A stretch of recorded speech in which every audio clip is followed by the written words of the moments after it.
Now, the typical surprise expense that I see over and over and over is the plumbing. It's the number one thing that I've seen in my deals that will basically cost you more money and take more time to get the deal done. I call it the number one deal killer.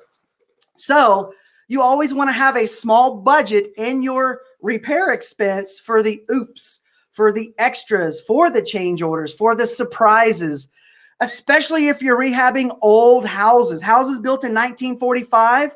Nothing's up to code anymore. You have to replace everything. So you're paying for the permits, you're paying to upgrade everything, but the plumbing is the number one thing that will just ruin your deal. I've had gas lines up in the attic that I've had to replace. I've had to replace gas lines going out to the meters in the back. I mean, there's a lot of different things that can come up. I've had water supply lines in the foundation that we had to jackhammer out and replace.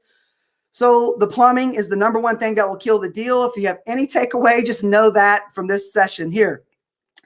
Carrying costs will eat you alive as well. So the biggest carrying costs that I always see is the interest on the money that you borrow and the taxes. Not only is the scope of work important if you're going to do $20,000, $30,000, $40,000, $50,000 in repairs, but throughout that project, you're going to have carrying expenses. Remember, interest and taxes are calculating and accruing every single day.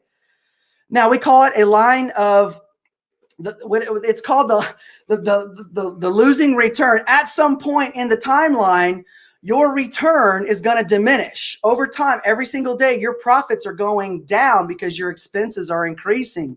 So that's about managing that timeline and making sure that you can mitigate those surprises and get those contractors to show up.